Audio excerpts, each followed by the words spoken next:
S, ಒಂದು dialogue ಅದೇ, ನಾನು ಆವಾಗಲೇ ಮಾತಾಡ್ತಾ ಇರ್ತೀನಿ, ಡೈಲಾಗ್ ಕೂಡ ಗೊತ್ತಿದೆ ನಿಮಗೆ. ಬೆಂಕಿಯಲ್ಲಿ ಬೆಂದ ರಕ್ತದಲ್ಲಿ ನೆಂದ ಕತೆ ಇದೆ. ಸೊ ಅದರೊಳಗೆ ಒಂದು ಮುಗ್ಧ ಪ್ರೇಮ ಕತೆ ಇದೆ. ಸೊ ಆ ಮುಗ್ಧ ಪ್ರೇಮದ ಹಿಂದೆ ಮೌನದ ಮಾತಿದೆ. ಸೊ ಅದು ನೀವು ಅನ್ನುವಂಥದ್ದು. ಸೊ ಅದು ಹೇಗೆ ಕ್ಯಾರಿ ಆಗುತ್ತೆ? ಅದು ನೀವು ನೋಡಬೇಕು. 29 ಡಿಸೆಂಬರ್ ರಿಲೀಸ್ ಆಗ್ತಾಯಿದೆ. ಬಟ್ ನಾನು ಒಂದು ಹೇಳ್ಬೋದು, ಇದು ತುಂಬ ಅನ್ಎಕ್ಸ್ಪೆಕ್ಟೆಡ್ ಆಗಿ ನಮ್ಮಿಬ್ರದ್ದು ಆ ಜರ್ನಿ ಇದೆ ಫಿಲ್ಮಲ್ಲಿ. ಆ್ಯಂಡ್ ಇಂಥ ಒಂದು ಪವರ್ಫುಲ್ ಸಬ್ಜೆಕ್ಟಲ್ಲಿ ನಂದು ಇಂಪಾರ್ಟೆಂಟ್ ರೋಲ್ ಇದೆ. ದರ್ಶನ್ ಸರ್ ಅವ್ರ ಜೊತೆ ತುಂಬ ಇಂಪಾರ್ಟೆಂಟ್ ಸೀನ್ಸ್ ಇದೆ. ಸೊ ಅದೆಲ್ಲ ನೀವು ನೋಡಿ ಥಿಯೇಟರ್ಗೆ ಬಂದಮೇಲೆ. ಇದೆಲ್ಲದರ ಜೊತೆಗೆ ಸೊ ಒಂದು ಹಳ್ಳಿ ಹುಡುಗಿಯ ಪಾತ್ರ, ಸೊ ಹಳ್ಳಿಯ ಕತೆ 1974ರಲ್ಲಿ ನಡೆಯುವಂಥ ಕತೆ. ಸೊ ಆ ಕತೆಗೆ ನಿಮ್ಮ ಪಾತ್ರಕ್ಕೆ ಹೊಂದ್ಕೊಳ್ಳುವಂಥದ್ದು ಏನೇನು ಚಾಲೆಂಜಸ್ ಇತ್ತು, ಏನು ಪ್ರಿಪ್ರೇಷನ್ ಮಾಡ್ಕೊಂಡ್ರಿ?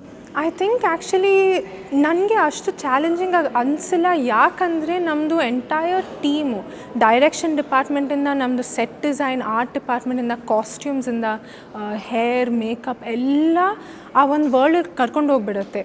ಸೊ ಆ್ಯಂಡ್ ಡೈಲಾಗ್ಸು ಕೂಡ ಅಷ್ಟು ಕ್ಲಿಯರಾಗಿ ನ್ಯಾಚುರಲಾಗಿ ಬರ್ದಿದೆ. ಅದು ನಾವು ಓದ ತಕ್ಷಣ ಓಕೆ, ಅದೇನೋ ಟ್ರೈ ಮಾಡಬೇಕು, ಕಷ್ಟಪಟ್ಬಿಟ್ಟು ಹೇಳಬೇಕು ಅಂತ ಏನೂ ಅನಿಸಿಲ್ಲ. ಸೆಟ್ ಎಂಟರ್ ಆದ ತಕ್ಷಣ ನಾವು 1970s ಎಂಟರ್ ಆಗಿದ್ದೀವಿ ಅಂತ ಒಂದು ಆ ಫೀಲಿಂಗ್ ಇತ್ತು. ಸೊ ಎಲ್ಲರ ಕೆಲಸ ಸೇರಿ, ಅವ್ರದ್ದು ಪ್ರಯತ್ನ ಸೇರಿ ನಮ್ಮ ಕೆಲಸ ತುಂಬ ಈಸಿ ಆಗಿಬಿಟ್ಟಿದೆ. ಎಸ್, ನಿಮಗೆ ಫಸ್ಟ್ ಸಿನಿಮಾ, ದರ್ಶನ್ ಸರ್ ಬರೋಬ್ಬರಿ ಸುಮಾರು ಸಿನಿಮಾಗಳನ್ನ ಮಾಡಿರೋ, 40-45 ಸಿನಿಮಾ ಮಾಡಿರೋಂಥವ್ರು. ಸೊ ಈಗ ಈ ಜರ್ನಿಯಲ್ಲಿ ಸಹಜವಾಗಿ ಒಂದು ಕುತೂಹಲ ಇರುತ್ತೆ, ಫಸ್ಟ್ ಸಿನಿಮಾ ರಿಲೀಸ್ ಆಗೋ ಟೈಮಲ್ಲಿ. ಸೊ ನೀವು ಆಲ್ರೆಡಿ ಸಿನಿಮಾ ನೋಡಿದ್ದೀರಾ ಹೇಗೆ ಅನ್ನೋಂಥ? ಇಲ್ಲ, ನಾನಿನ್ನೂ ನೋಡಿಲ್ಲ. ಫಸ್ಟ್ ಪ್ರಿಂಟ್ ನೋಡಿಲ್ಲ? ಇಲ್ಲ, ನೋಡಿಲ್ಲ. ಸಾಂಗ್ಸ್ ಕೂಡ ನಿಮ್ಮ ಜೊತೆನೇ ನಾನು ನೋಡಿದ್ದೆ. ನನಗೂ ನಾನು ಕಾಯ್ತಾ ಇದ್ದೆ ಸಾಂಗ್ಸ್ ಯಾವಾಗ ಬರುತ್ತೆ, ಎಲ್ಲರದ್ದು ರಿಯಾಕ್ಷನ್ ಹೆಂಗಿರುತ್ತೆ ಅಂತ. ಸೊ ಸೇಮ್ ಈಗಲೂ ರಿಲೀಸ್ ಆದಮೇಲೆ ಎಲ್ಲರ ರಿಯಾಕ್ಷನ್ಸ್ ಹೆಂಗಿರುತ್ತೆ, ನಾನು ಥಿಯೇಟರಲ್ಲಿ ಕೂತ್ಕೊಂಡು ಫಸ್ಟ್ ಟೈಮ್ ನೋಡ್ತಾ ಇರ್ತೀನಿ. ಎಸ್, ಆಲ್ರೆಡಿ ನೀವು ಪಸಂದ್ ಆಗೋಣ ಅಂತ ಬಿದ್ದುಬಿಟ್ಟಿದ್ದಾರೆ ಹಿಂದೆ. ಸೊ ಓಕೆನಾ, ಅದನ್ನು ತುಂಬ ಜನ ರೀಲ್ಸ್ ಮಾಡ್ತಾ ಇದ್ದಾರೆ. ಜೊತೆಗೆ ಮೇಡಮು ನೀವು ಕೂಡ ಒಂದು ಸಾಂಗಿಗೆ ರೀಲ್ಸ್ ಮಾಡಿದ್ರಿ. ಸೊ ಆ ಎಕ್ಸ್ಪೀರಿಯನ್ಸ್ ಹೇಗಿತ್ತು? ಅದು ತುಂಬ ಕ್ಯೂಟ್ ಆಗಿದೆ. ಅಂದರೆ ಅವ್ರ ಸಾಂಗ್ಸ್ಗೆ ನಾನು ಡಾನ್ಸ್ ಟ್ರೈ ಮಾಡೋದು, ಅವ್ರ ಸ್ಟೆಪ್ಸ್ ಟ್ರೈ ಮಾಡೋದು, ಎಕ್ಸ್ಪ್ರೆಷನ್ಸ್ ಟ್ರೈ ಮಾಡೋದು.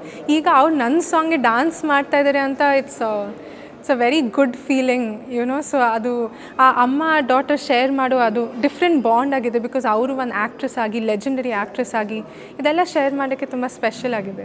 ನಿಮಗೆ ಸಿನಿಮಾದಲ್ಲಿ ಫೇವ್ರೇಟ್ ಸಾಂಗ್ ಯಾವುದು ಅಂತ?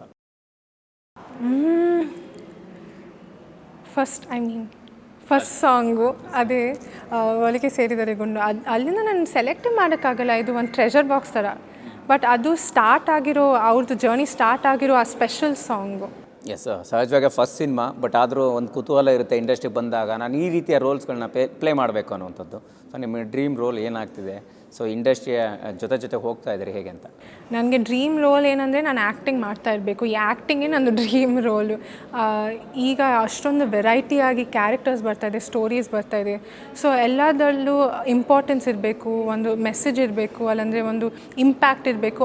ಆ ಥರ ಒಂದು ರೋಲ್ ಸಿಗಬೇಕು ಅಂತ ಐ ಹೋಪ್.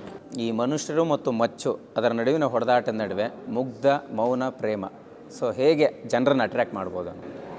ಇಲ್ಲ, ಇದರಲ್ಲಿ ಆ್ಯಕ್ಚುಲಿ ಅಫ್ಕೋರ್ಸ್ ಆ ಹೋರಾಟದ್ದು ಒಂದು ಪಾಯಿಂಟ್ ಇದೆ, ರೈತರದ್ದು ಆ ಪಾಯಿಂಟ್ ಇದೆ.